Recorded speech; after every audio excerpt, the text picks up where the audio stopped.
Hey plant lovers, has your Alocasia Polly ever turned yellow out of nowhere? Or did your string of hearts suddenly look sad? Don't worry, today I'll share 7 simple tricks to save your favorite plants, like fixing yellow leaves, giving your begonia more humidity, and reviving a dying fiddle leaf fig. Stay tuned to become a plant hero. Whether you're new to rare plants or you've been growing them for years, plants like Calathea White Fusion or Philodendron Pink Princess can be tricky. But guess what? Most problems have easy fixes. In this video, I'll explain step-by-step solutions in plain, simple English.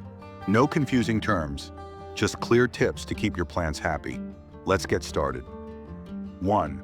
Fixing Alocasia Polly yellow leaves. Yellow leaves on your Alocasia Polly usually mean too much water or low humidity. First, check the soil. If it's wet, stop watering. Let it dry completely.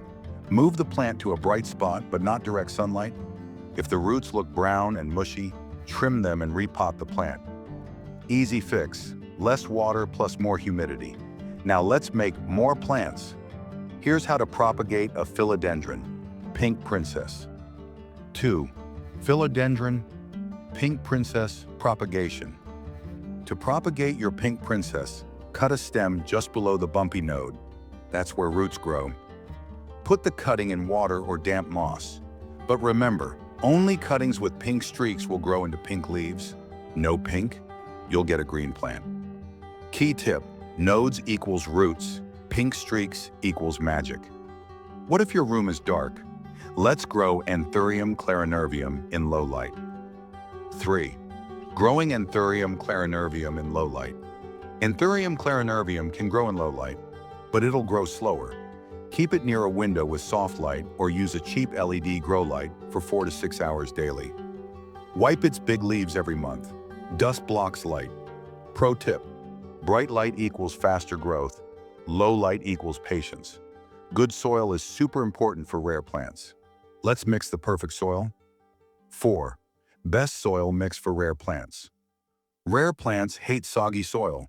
Mix 40% regular potting soil, 30% orchid bark for air, 20% perlite for drainage, and 10% charcoal to keep roots healthy. This mix is light, airy, and stops root rot. Remember, chunky soil equals happy roots. Is your Begonia Maculata getting crispy leaves? Humidity tricks ahead. 5. Humidity tips for Begonia Maculata. Begonia Maculata loves humidity.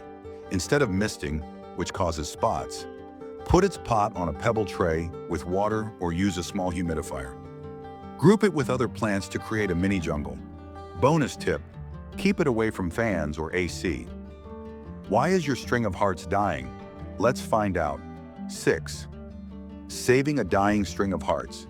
If your string of hearts has pale leaves, it needs more sunlight. If the leaves are soft, you're overwatering. Let the soil dry fully before watering again. Give it bright light and don't baby it. This plant thrives on neglect. Quick fix, more light plus less water. Is your fiddle leaf fig losing leaves? Time for a rescue. 7. Revive a dying fiddle leaf fig. Fiddle leaf figs drop leaves when they're stressed. Check for cold drafts, too much water, or low light. Repot it in chunky soil, wipe its leaves with a damp cloth, and stop moving it around. Be patient, new leaves will come. Golden rule, keep it stable. Winter is tough for Calathea White Fusion. Here's how to help. 8. Winter care for Calathea White Fusion. In winter, Calathea White Fusion gets crispy edges because of dry air and tap water. Use distilled or rainwater, run a humidifier, and keep the room warm, above 65 degrees Fahrenheit. Cut off brown leaves and pray for spring.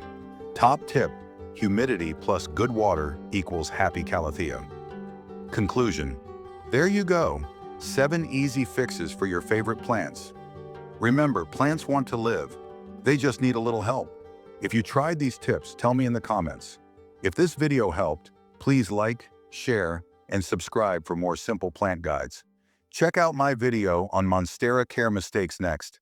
Happy planting, friends!